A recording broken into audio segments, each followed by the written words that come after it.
wake up, you check your phone just for a second, but that second stretches and stretches again.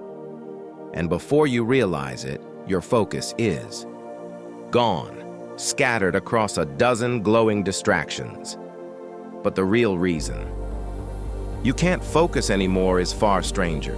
Your brain wasn't built for this world. It wasn't built for endless tabs, infinite scrolls, or constant noise. It was built for something much older, something slower, something very different. For almost all of human history, your attention had one job: survive. If a branch snapped in the distance, your brain had to notice. If something moved in the grass, your brain had to react. Focus wasn't optional, it was life or death.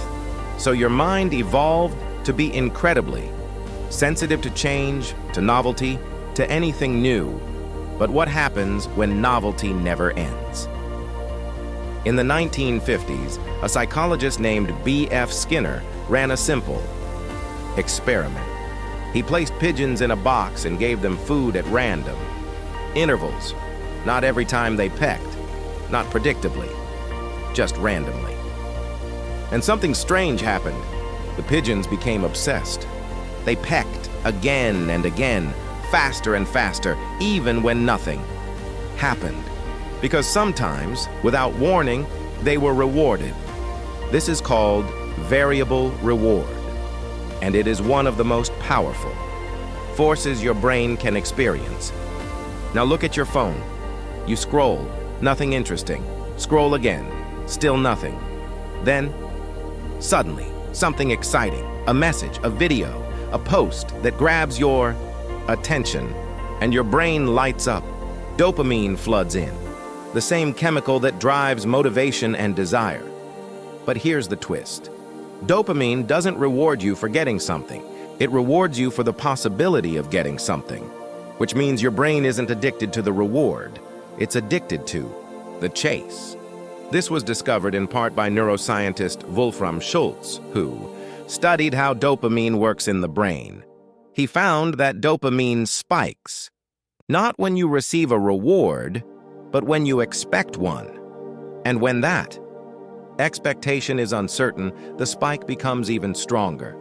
So every time you check your phone, your brain is pulled into a loop. Maybe there's something new. Maybe there's something better.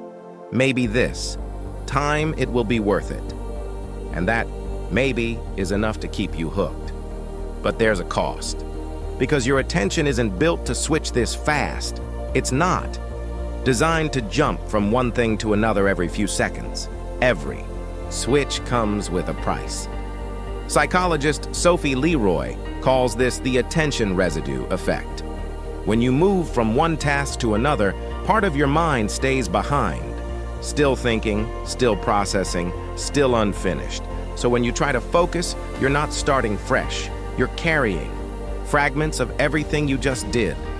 A message, a video, a thought, a distraction, all competing at once. And slowly, your ability to go deep begins to fade. There's another layer to this. Your brain also evolved to conserve energy. Deep focus is expensive. It requires effort, discipline, and sustained attention. So when given a choice between hard focus and easy distraction, your brain chooses the easier path. Always. In the modern world, easy is everywhere. Endless entertainment, instant gratification, constant stimulation. And every time you choose it, your brain learns something. It learns that effort isn't necessary. It learns that distraction is normal. It learns that focus can wait. Over time, this becomes your default. You don't lose focus because you're lazy. You lose focus because your brain is adapting to a world it was never designed for. In 2009, researcher Clifford Nass at Stanford studied how people handle multiple streams of information. He found that heavy multitaskers weren't better at multitasking, they were worse. Worse at filtering irrelevant information, worse at organizing their thoughts, worse at switching between tasks. Their brains had become trained to be distracted. And once that pattern sets in, it's hard to break. Because every time you try to focus, your brain resists. It craves stimulation. It looks for something new, something easier, something faster. And if it doesn't find it, it creates it. A random thought, a memory, an urge to check something, anything to escape the discomfort of focus. So what can you do? First, understand this. Your inability to focus is not a failure. It's a signal that your environment is overwhelming your biology.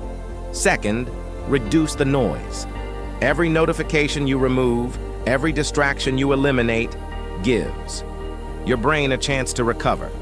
Third, retrain your attention. Start small. Focus for 5 minutes, then 10, then a little longer. Your brain will resist at first. That's normal. But over time, it adapts again because your brain is not fixed. It's flexible. This is called neuroplasticity, a concept widely studied by researchers, like Michael Merzenich. It means your brain changes based on how you use it. If you train it to be distracted, it becomes distracted. If you train it to focus, it becomes focused. The direction is up to you. And finally, remember this. Focus is not about forcing your mind to stay still. It's about creating a world where stillness is possible. Because in the end, the problem isn't that you can't focus. It's that you're living in a world designed to steal it. And once you see that clearly, something changes. The next time you reach for your phone, you might pause. Just for a second. And that second might be the beginning of getting your attention back.